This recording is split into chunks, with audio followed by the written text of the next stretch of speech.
Hello, I am Wallace, the Polish toy guy, and today I'm going to review Transformers Beast Wars Maximal Snarl from 1997 by Hasbro, or maybe I should say Kenner. This is a little appetizer for the future based on the feedback I saw under one of my recent questionnaire videos about why do you watch my channel, and some people said that they watch it because they like my reviews of old Transformers toys, for example from the Beast era. So I thought, why not show that I actually read those comments and do something from that line. Something small for starters, and then go back to bigger and bigger toys, which I do also have. And while I do have other toys from this class of Beast Wars, then called the Basic, now called Legends, I would say, this one is quite an interesting example of mechanics that may not have been the best idea under the sun, both now and back in the days when this toy was actually released, and I'm going to show it down this review. So let's start with the Beast mode, which is a Tasmanian Devil, and also on a side note, in Japan this toy was called Tasmanian Kid. And in my opinion, for what it is, this is a nice alt mode, though at first I confused it with a really annoyed squirrel, but Tasmanian Devil it is. It's definitely an aggressive looking, kind of dynamic looking mammal with lots of painted, not so sharp teeth in its jaws, safety standards I guess, and you can see a tongue inside, and the nose is nicely painted, though the time is rubbing it off slightly at the transformation edges.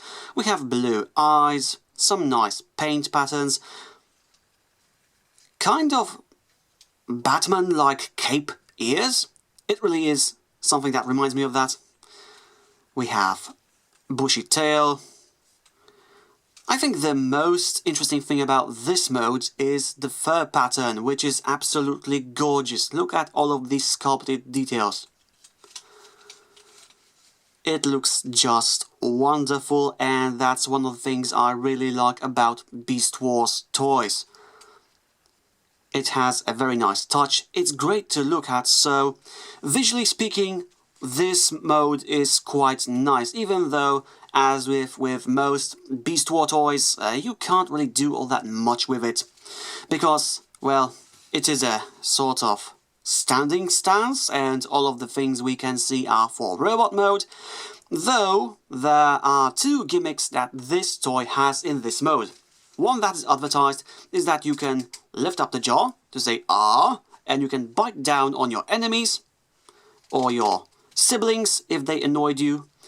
And the other one is the main reason I wanted to review this toy, and oh boy is this fascinating in why someone came up with this idea. You see, the tail, like with many Beast Wars toys, converts into a rifle for robot mode.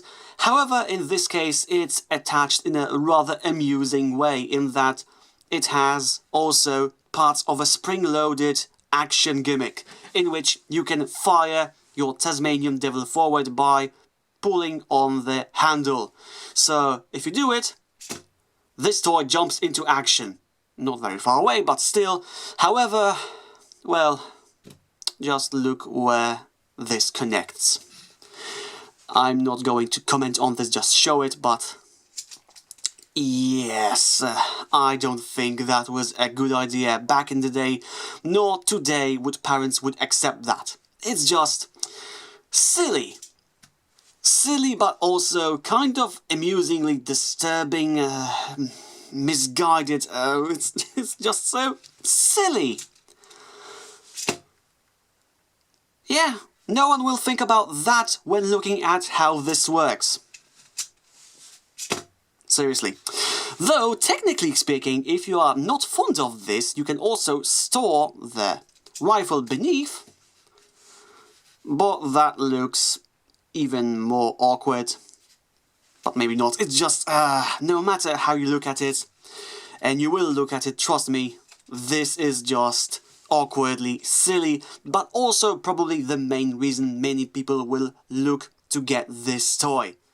And I think that's really all there is to this mode, so let's compare it with some other toys and then move on to robot mode. So here we have some modern stuff, so we have Dinobots from Power of the Primes, Slug and Swoop, which I do intend to review here, and also we have Legends class Tailgate. And for something slightly older, here we have two other Snarls, which do not look anything like this one, because these are, well, this is the original Generation 1 Dinobot, and this is animated Dinobot from the times when Hasbro could not secure the Slug name, as I think. And now it's time for the transformation, which is quick, fast, and has no auto-transformation features like the first year basics, but oh well, we still have this first step that is always amusing to me. So now that we have the weapon out of the way, we can get our hands on the front paws and angle them a bit back so that we can spread the whole body apart like that to form sort of a cape for the robot mode. So we also tuck in the rear paws like that. And now it's time for a bit of image that may haunt some younger viewers, splitting the head apart, something that Beast Wars did like to do from time to time. So split up like that, and these will become legs in a second.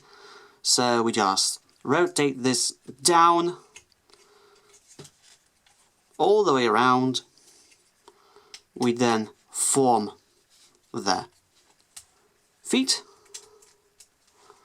from what I assume is the roof of the Tasmanian Devil's mouth.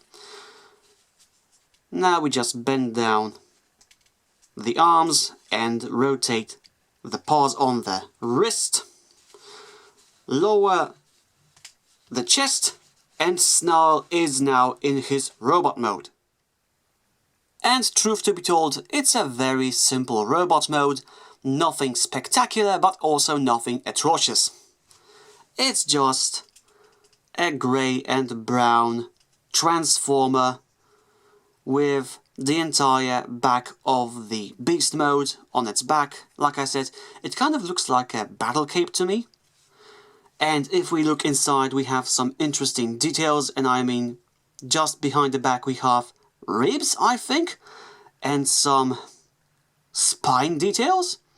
Again, depending on your sensitivities, that might be cool or disturbing, but I think for boys for whom this was made, I think rather it was cool. And we also have some vein details inside this.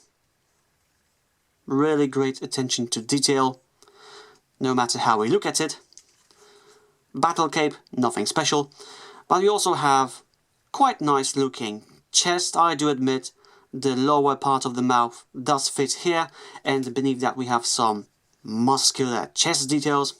And the face is quite nice, if not slightly illegible due to the amount of black paint on it.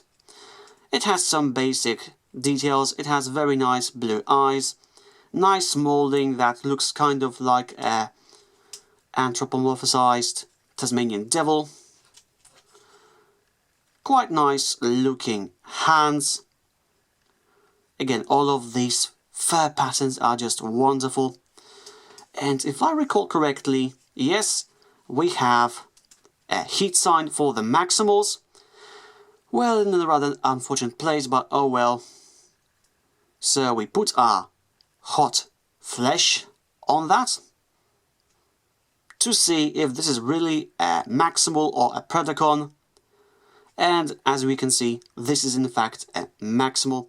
I really like that feature, even if it takes longer and longer to properly activate after all these years. But I always like to look how it changes color before my eyes. And for posability, we have lots and lots of ball joints. The head is on the ball joint, though that's not very visible, because it's rather deep inside. But yes, you can wobble this a bit, move around 360, and unfortunately these bits of the jaw make the head kind of invisible from sides. sadly. But we have also ball joints for the shoulders, which are only obstructed by the cape.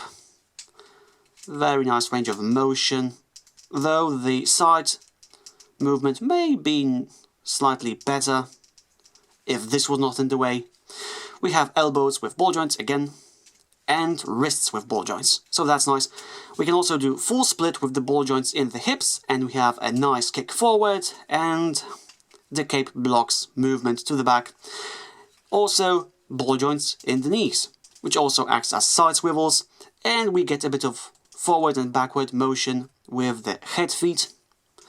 So overall, if you pose this toy, it's quite stable most of the time if you take into account the slight bulk and weight of the battle cape.